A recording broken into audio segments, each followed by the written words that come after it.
it is my total pleasure to introduce and to be in conversation as part of Raging Gracefully, Revel's recorded event, Ruth Schwartz, who is, let me just read her little bio, which is hidden from my screen.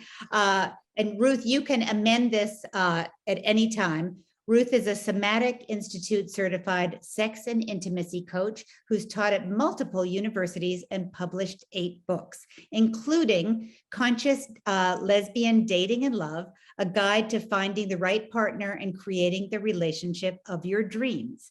Ruth, you came out in 1982, and after struggling for years to have the types of intimate relationships you really wanted, you dedicated yourself to fully cracking the code of healthy, happy lesbian dating and relationships. In 2013, you co-founded Conscious Girlfriend to help other women learn to take charge of their relationship destinies. So it is a thrill to be in conversation with you, Ruth. You and I was just thinking this morning about, I think we both ate burritos together in Santa Fe, New Mexico. And it was as part of a writing retreat that we were about to embark on, or had just embarked on. I forgot before or after. And I do want to also say to those of us who are joining us for this event, and we, you can't see each other on the screen, but we can see your questions. And we invite you at any time to ask a question in the chat box, because the name of this event is Things No One Tells You About Dating Women, of which Ruth is a total expert.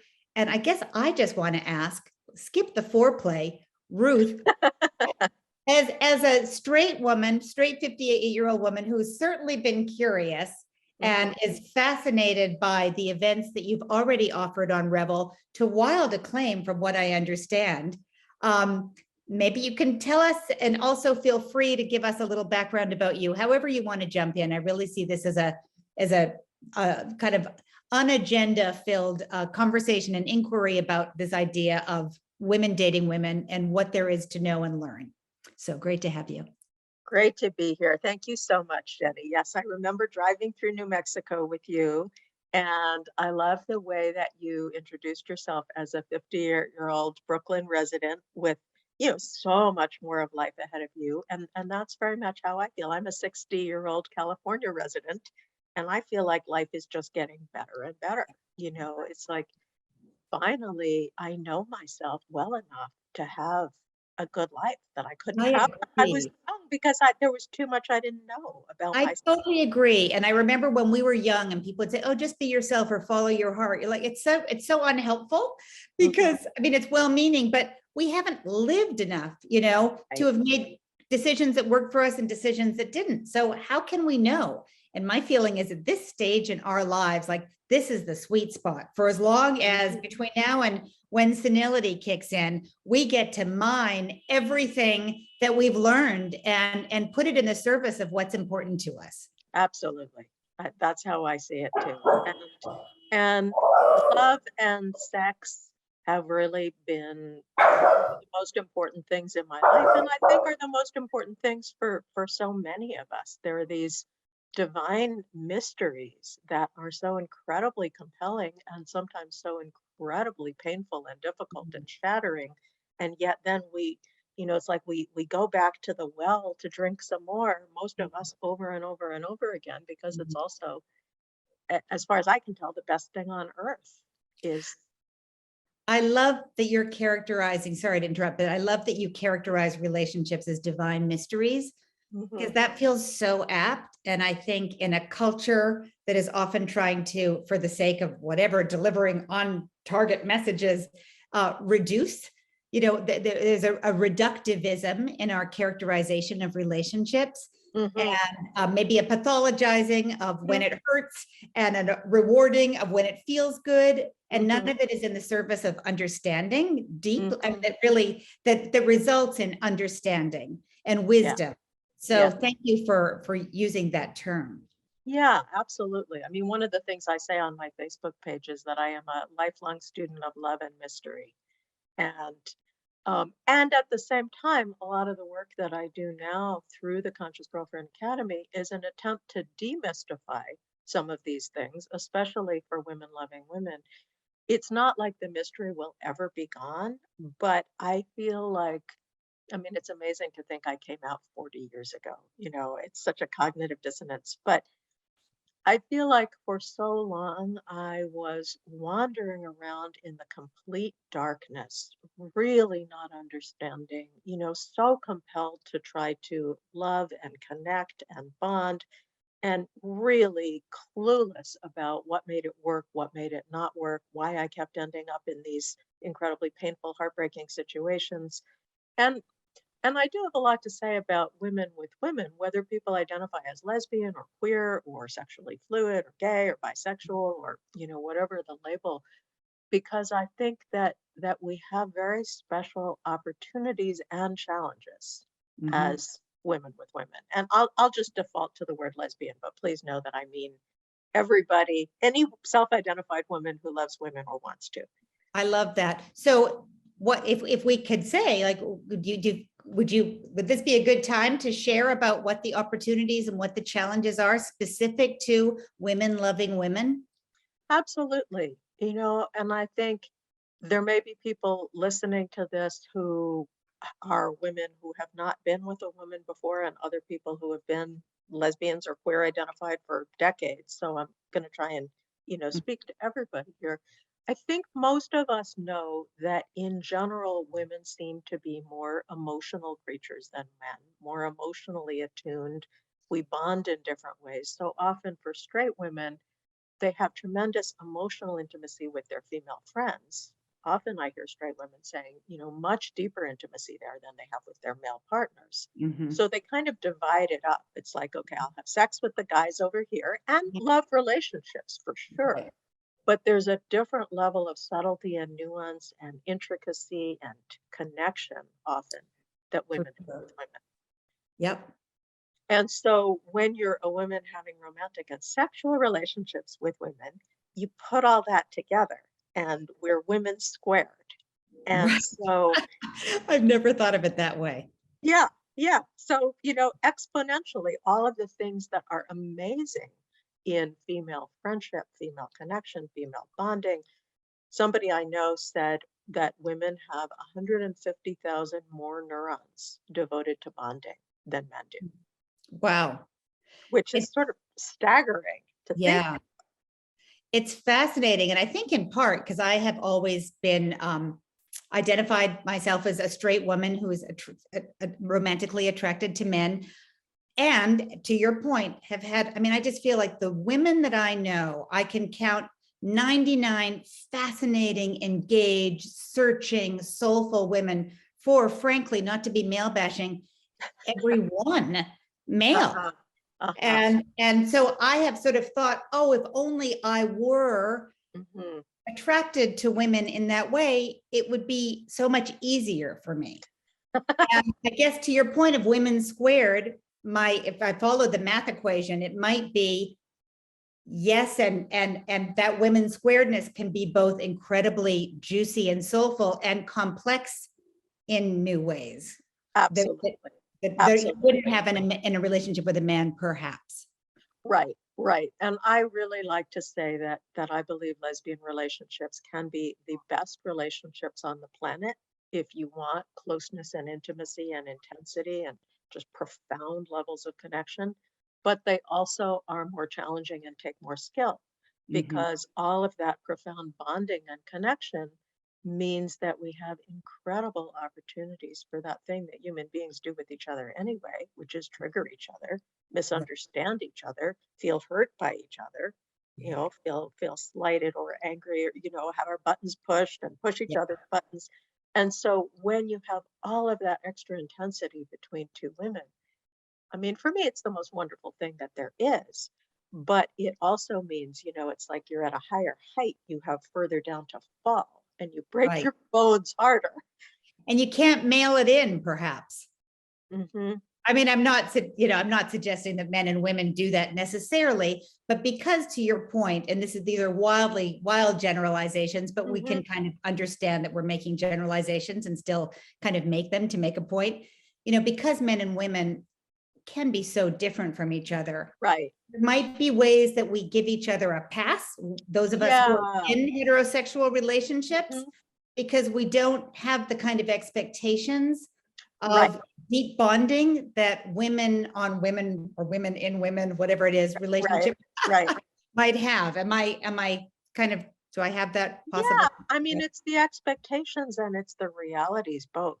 And so I talk to a lot of women coming out later in life and, for the Revel audience, coming out over 40 or over 50 or over 60 or over 70, Mhm, because the world is so much more open these days, thankfully. mhm, And some women at some point from some of the phenomena you're talking about get kind of disheartened by relationships with men, discouraged. So that's part of it. But also the world is more open. And so regardless of, you know, what men are like, I think there's just more room. And as we know ourselves better and we claim ourselves more as we age, a lot of women are saying, wow, I never thought I would feel this way about a woman, but I do, you Well, know? that's so interesting, because I was going to ask you, since we are Revel, and this is Hmm. platform for women in midlife and beyond, are you seeing either anecdotally or even quantitatively that there is something that is real about women who may have identified as heterosexual, reinvestigating that or reinterrogating that assumption about themselves in midlife specifically? Absolutely. I think there is a ton of that happening. Hmm. And I run the Conscious Girlfriend Academy, which is a global platform offering classes and groups and connection opportunities for women who love women like Revel from all over the world. Hmm. Um, we don't have the 40 and up limit, but Mhm. in practice, most of the women who come are over 40. Mhm. And so it is an amazing kind of laboratory. Over these years, I've had the opportunity to teach and work with thousands and thousands of women. So I feel like I have this bird's eye view of what happens between women. And Uh-huh. I would say that about 20% of the people who show up are newly out or newly exploring. And so some of them were in heterosexual marriages for a long time and then realized they wanted something different. Some of them didn't know they wanted something different, but they just found themselves falling in love with a woman, sometimes a friend. Mhm. Sometimes that worked out, sometimes it didn't. Mhm. Sometimes their friend was not open at all, but they realized, oh my God, there's something here I need to explore more. So interesting. And you're talking, I think you alluded to this, but I'm just thinking as a 58-year-old woman, I went to college in the early 80s. Hmm. And, you know, I went to Sarah Lawrence, and there was a whole range of experience there. But I remember just feeling like I was so scared that if I allowed myself to experiment, I would turn into something I didn't recognize. And also, I mean, Yeah, the times were different then. I feel like an yes. old person saying that, but I think I would have given myself more room to maneuver. I know that, my mother's a born again Christian. There would have been implications. I was Wow. afraid that I just would have turned into a being that would have been too scary for me to imagine. Yes. And I feel like the times are different now for all of us. My two daughters identify as gay, and in a Mhm. way that I wouldn't have given myself permission to even know Yeah. was an true Yeah. option for myself. And also to the point we've been talking about, when you reach a certain age in life Hmm. and you see that like death is actually within sight, even if it's 30 years away, it's in sight in a way that it wasn't in our 20s. For There's sure. no more time to waste to wrong decision making. Hmm. Absolutely. Yeah. And so I have had the privilege of working with, so many women. I can just tell a few brief stories. There was one woman who showed up a couple years ago in a Conscious Girlfriend class. She was 62. She had always had relationships with men, but she had just cared for her mother through her mother's long illness and death. And while she was caring for her mother and also being in her 60s herself, she was like, what really matters to me? And Mm. she thought, I'm done with men. I want to have a relationship with a woman. And Yes. she was so brave. She showed up in the 12-week class I was teaching at the time called The Roadmap to Conscious Lesbian Dating and Lasting Love. She was like, I don't know a thing about it. I've never been with a woman. I don't know any lesbians, but this is what I want. Fascinating. And yeah, it was such a beautiful privilege to witness her. Um, and unfortunately, when she showed up in the class, it was 2 months before COVID started. And so here she was, like getting all her lesbian education, ready to go out and date women. And then lockdown happened. And she Mm, lived in a remote place in a not very well populated state. She didn't live in some big urban lesbian mecca, but mhm. she was so determined, and she dated online and she had a few mishaps, and then she met somebody and they did all the stuff that I teach, which I have not always done myself, but I teach it about, going slow and really finding out who the other person is and assessing compatibility, and then they got in an amazing relationship. Hmm. And the last I heard from her, she's super happy, and she said, "Yeah, we're living the dream and it's everything you ever said it could be." And Because she followed, and it's so interesting that it was in the course of caring for a sick parent that yes. it could have felt like, and I feel like we see this in this realm of our lives, like there are shakedowns afoot, Mhm. whether it's parents aging and dying or watching our own bodies and possibly dealing with sickness or relationship shifts or children moving out of the house and really having to look at what's important to us. Mhm. And so the fact that that light bulb would go off in her mind and heart at the time Mhm. that she was preparing to say farewell to a parent is probably, it makes sense, right? That she Mhm. wanted to live for herself. Yeah. Ruth, we Yeah. have a question that I is I was coming just in. looking at that. Yeah, I would love Let to address that. So me the read it question. out loud, and Okay, then great. I just think it, and it's a term that is new to me, but I think it's fascinating. So we have a Revel member named Crystal, and she says, I identify as bi-romantic gray sexual. Mhm. I love that. Mhm. Since sex is not something I'm really interested in, how do I tell the difference between a close friendship and a Mhm. possible romantic relationship with a woman? Thank you for that question, Crystal. It's very interesting. Mhm. Yeah, it's a great question. And I think it goes to the heart of, what is romantic relationship about? Because it sounds like you're saying, Crystal, that you are interested in a romantic relationship, but for you, that doesn't include sex. And fortunately, you are in good company. You know, as women, as all beings, but certainly among women, we have a tremendous range of how interested we are in sex, how important sex is to us. And certainly also many women find postmenopausally that the importance of sex diminishes, and other women don't. I mean, I'm frankly a woman for whom it has not diminished at all.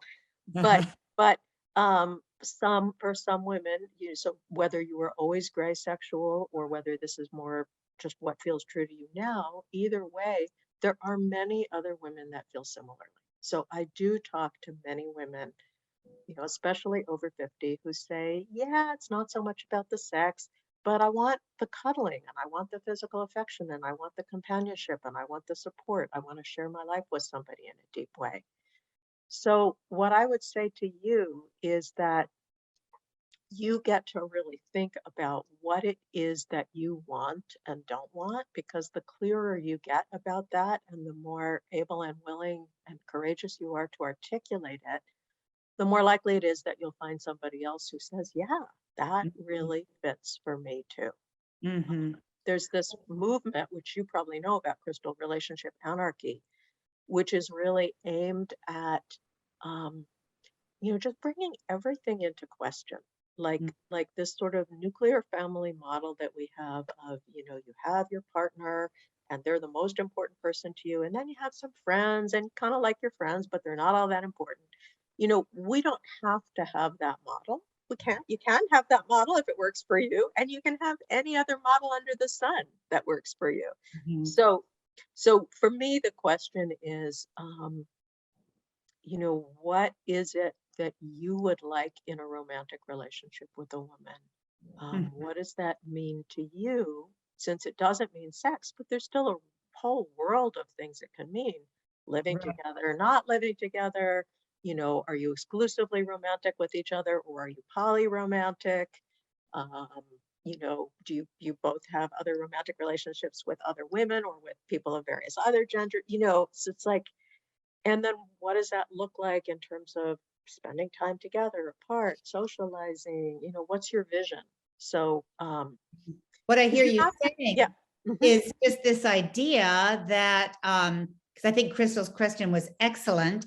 And also what I hear you saying is really the answer, that there isn't really necessarily an exterior answer, that it's about listening deeply to oneself, maybe for the first time, mhm, and hewing to that, even if that might mean creating a form that we don't see out there. Like mhm, that Crystal gets to decide what mhm. is stirring her and kind of following from there.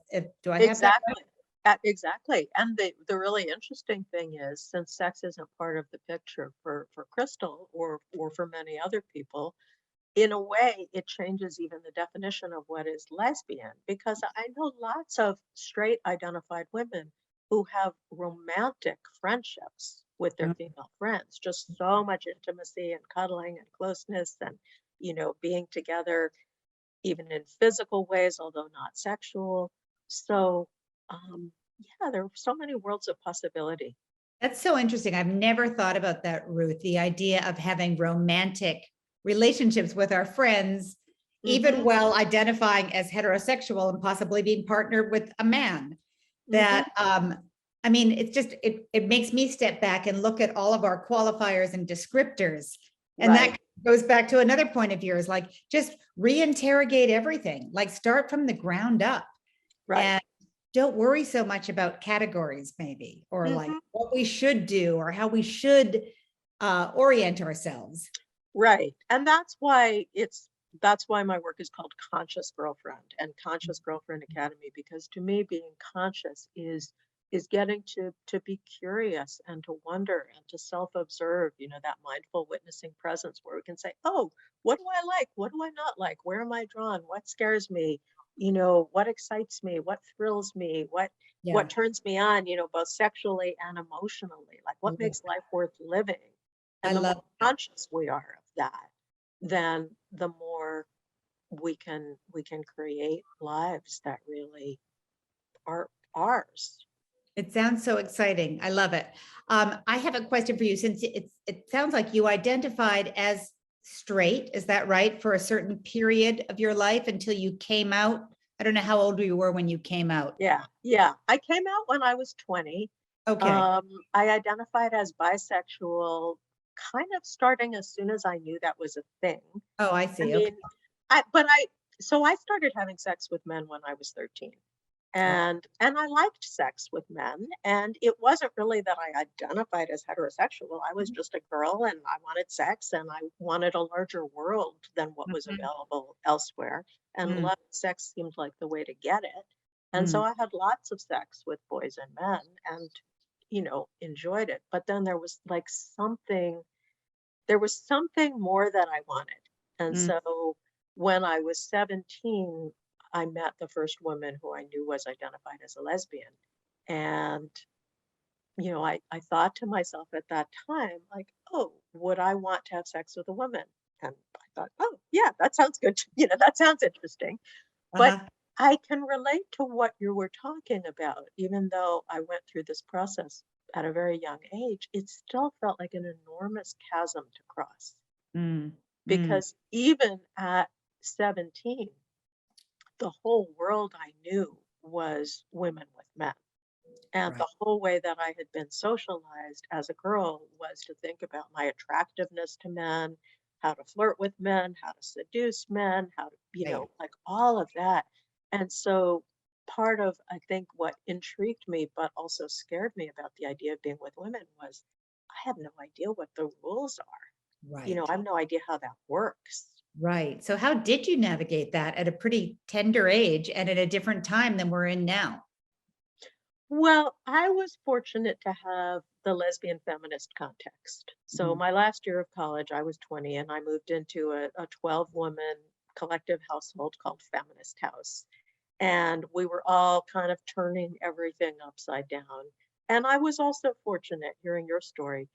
I did not come from a conservative mhm. Christian family. My parents were both rabidly heterosexual, but they were very sexual. Uh-huh. So So there was a gift there that they gave you just by claiming their own sensuality and sexuality. Yes, yes, for sure. And then in the context of Feminist House, it's like a whole lot of my roommates came out that year, and so did I, because it just felt like, wow, this is possible. The Mm, early 80s, which you were talking about too, mm, was really such a magical time in the lesbian community. We didn't even have the word queer then. mhm, But it was magical because we felt like we were reinventing the world, you mhm, know, and the feminist movement of that time had so many idealistic principles around, overturning capitalism and, you know, completely abolishing racism and economic justice and mhm. inclusion. And we did all those things very imperfectly, Right, right, but it was a really beautiful moment. And so I think part of what helped me come out was that it wasn't just a new sexual identity. It was right. an You were entirely, part of the whole wave yeah, of taking on and kind of, yeah, I keep using this term reinvestigating or reinterrogating. Maybe reinterrogating is too harsh a word, but it does feel like the overall picture that you're communicating is one of re-engaging and mhm, reimagining and putting forth the hard work of creating a new vision in the place of all of the assumptions that you and the culture had been living with. mhm.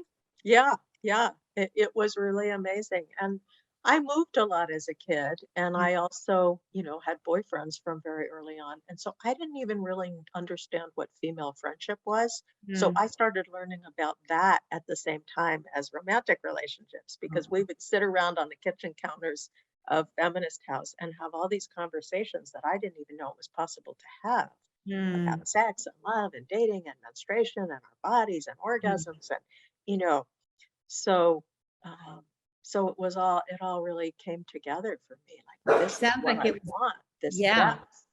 right. I mean, it sounds like that was a real turning point for you. And you've just gone deeper since. Yeah, so I want to turn this toward what might be useful to the audience, because Please. for people who are listening who haven't, maybe you've never dated a woman and you're curious about it, or maybe you have dated a woman a few times and it didn't go well or it was confusing.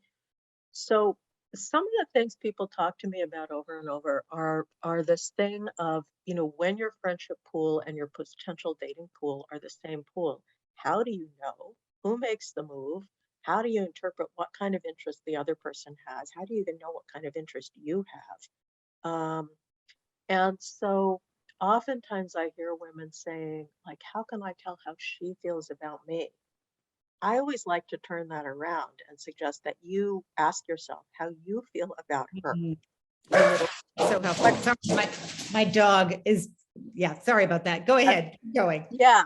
So, to seize the reins and to think about, hey, if you're opening this up for yourself, or you have opened it up, Mhm. um, what does this mean to you? And, could you feel around with one of your female friends if you feel some attraction or potential attraction, or however that reads for you? Maybe it's romantic attraction, maybe it's sexual attraction, maybe it's both. Um, and that makes it sound so binary. I mean, Mhm. we have spiritual, we have energetic, we have so many different kinds of attraction.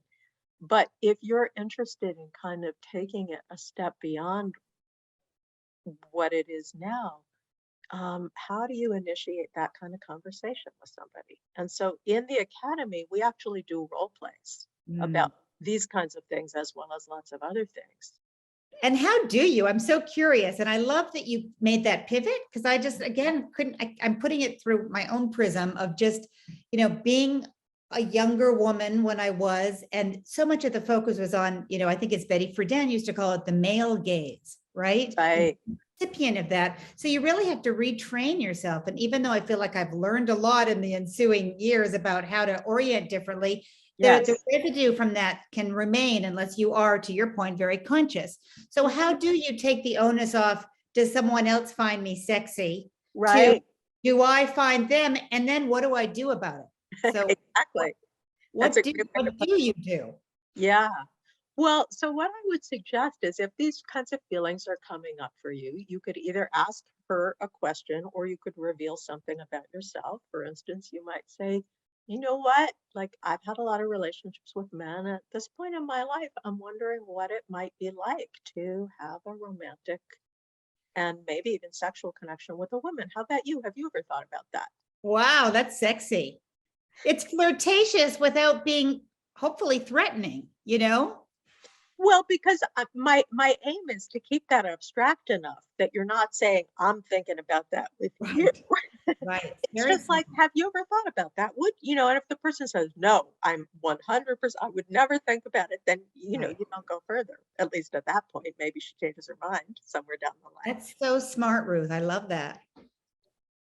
And, if she says, yeah, I've thought about that too, or that's an interesting thing to think about, I mean, because this is what I actually suggest, even if you both know you're interested in women, that you have conversations about, well, what is it that you want at this point in your life? Mm, What would compatibility consist of for you at this mhm. point in your life? And what would it consist of for me? What do I already know doesn't work for me? Or maybe it did work for me at some point, but it's not what I want now. Mm. Um, And it's all part of the same thing, right? I mean, at exactly. the earlier point about this rich web of friendship and connection that many women and many women in particular of our age have developed or want that it's part of the same movement in the same way that Hmm. you were part of a larger movement when you came out that wasn't just about sex. So Hmm. everything is connected. It's women, what did you call it? Women squared or sex squared Yeah, or yeah, women squared. yeah. Yeah, yeah. And, so this is like a hypothetical conversation between two women who neither of whom has been involved with women before. Mm, There's of course another phenomenon where if being with women is new to you, you may have bisexual friends, lesbian friends. Um, they might have some interest in you, but think you're off limits to them. They mm, might feel like you need to bring it up first. mhm, I Another woman I worked with was a long, long time lesbian, also in her 60s, and she mhm, met a woman that they just had tons of things in common. They were both super into horses and land, and you know, they really liked each other. They developed this very strong friendship, and she kept thinking, it feels romantic to me, but she's straight. It feels romantic to me, but how can I bring that up? mm, What if I shock her? What if she doesn't want to be my friend anymore once I bring it mm. up? So if you're on the other side of that, as somebody who's having feelings for a bi or lesbian friend, know that she may be really scared to explore that with you. And Uh-huh. so if you can say to her, I've been finding myself thinking about my life and my relationships, and I realize I'm kind of getting open to the potential of having a relationship with a woman. Oh, that's so You know, interesting. Because I've heard on a related note, I've heard, and I'd love you to tell me if you know anything about this, that women who have, strongly identified in a solid and long-term way for being lesbian or possibly being bi are not that necessarily if a woman who's always been identified as straight suddenly says, oh my gosh, I might be interested, that there may be like a disinclination to want to kind of like be the first person, the first woman for somebody who hasn't had that before. Is there any for truth to sure. that? Okay. Yes, yes. I mean, what I would say is obviously people are different, you know, and different lesbians are different from each Of other, course. Of course. just like different straight women are different from Yeah. each other. So there is certainly a sensitivity and a mistrust in some lesbians about dating somebody who is either bisexual or who is newly out, Mm, because there is sometimes a fear or even a past experience that maybe this person is just experimenting. Maybe she mhm. just kind of wants to use me as a girl toy, but she's not really serious. She wouldn't actually fall in love with me or have a relationship with me. She just wants to fool around. Yeah, And so some lesbians feel like they're going to get their hearts broken that way. makes So, sense. It would so make sense. that's where the mistrust comes from. Got it. I also know, though, many lesbians that have been and are completely open to the possibility because Mhm. love is love and connection is connection. Right. And to your point, there's no one size fits all for any of us. We're all individuals, right? Mhm, mhm. So interesting. Ruth, we have to close pretty soon, but I want you to tell us how we can contact you and Conscious Girlfriends Academy. And I really also want you to share your book that you've Yes, written. I would love And to. anything else that you would like to share before we have to send each other on our merry way? Because this has been incredibly illuminating and I could easily speak with you for another hour. I find the whole topic so fascinating. Thank you, Jenny. Well, I could speak about all of this for hours and hours and hours more, and I do speak about it for hours and hours every week in the Conscious Girlfriend Academy. So for people who are just kind of getting, just getting more interested, definitely come to the Conscious Girlfriend Academy, consciousgirlfriendacademy.com. There are tons of recorded classes that you can purchase. There are live gatherings that we have at least once a week that you can attend. They go over loosely the material in this book, which is Conscious Lesbian Dating and Love, a roadmap to finding the right partner and creating the relationship of your dreams. And I have had women, one woman wrote me and she said, she was getting out of a relationship with a man. She had never really thought about being with a woman. She was feeling hurt. She'd gained some weight. Her guy didn't find her attractive anymore. Her self-esteem was low. But a friend said, read this book, Conscious Lesbian Dating and Love. And then she got to know a lesbian and she, was sort of curious. And this particular lesbian was open, even though this woman had never been in a relationship with a woman before. She's writing me all these emails all the time now about how your book changed my life and this is the best sex I've ever had and this is the best emotional connection I've ever had and I never knew it could be like this and I never thought I would find love with a woman. So, some of us just plunge right in, but some people, especially as we get older, you like to know that you're on a path that there's some guideposts on. I love So, that. We've been talking a lot at Revel about how what we as a community do is help women in midlife and beyond around the various transitions that a lot of us find ourselves in at this stage of life, whether it is aging or sick parents, our own aging bodies, moving to a new city, downsizing, empty nest, reinvestigating career, retirement, money. And I just feel like as part of that kind of transition, I love the services and wise, gentle counsel that you're offering women who either may be in a transition of their own in terms of thinking about entering into this sphere if they haven't before, or those who are already in the sphere of dating other women, how they might be more mindful and deepen their own experience to that situation. absolutely. I mean, that's the other side of the coin is for women who, are already having relationships with women, dating women. What I teach about a lot in the academy, in fact, what I teach about most of the time is how do we have our relationships with the skill that we really need to be able to keep them happy and healthy and harmonious? Because there's often this phenomenon. Of course, this happens between people of other genders too, but it's a really common thing between women where we will come together and have this incredibly blissful honeymoon period. It's called limerence, where we just feel like we are perfect for each other. We have, the best sex, the best connection. And then after a number of months, our brain chemistry resets to normal. And then it's like, oh my God, you're just a regular person. So am I. And I think a lot of us can relate to that. Yeah. And that can be deeply, excruciatingly painful, confusing, disappointing, where all of a sudden this person that you thought was your dream come true is now pushing all of your buttons. Yeah. And so much of my work is dedicated to helping women see that actually this can be the beginning, not the ending. I mean, it's wise to choose wisely from the beginning. So you don't just go into limerence honeymoon with just anyone.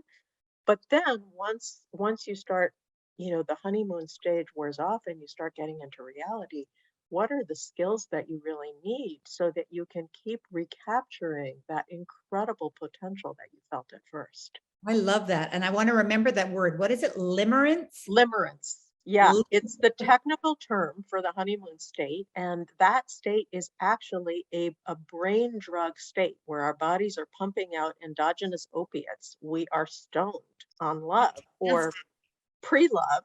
We think it's love, it's not Yes. really love yet. Well, I've always thought like the real games begin after that period, which I'd never even have heard that word in all of my 58 years, but it's a great one to know. After that ebbs, then the real opportunities begin if you choose to see it. Absolutely. The real adventure of intimacy, which with women, that adventure of intimacy can be so deep, so profound. I think it's the best thing on earth. I'm biased, but it also really requires us to know ourselves and communicate skillfully and be able to work with our triggers and generate compassion and curiosity. So that's the work of conscious relationship. And so that's fantastic. Well, you've given us all so much to think about, Ruth. It's been such a treat to be in conversation with you. I feel like I've learned a lot over this, past 40 minutes. And just want to thank you so much, Ruth Schwartz, founder of Conscious Girlfriend Academy. You can find her on, I think it's at consciousgirlfriendacademy.com. That is it. Yes. And also on Revel, where you've been offering fantastically popular events, which I hope you will continue to do.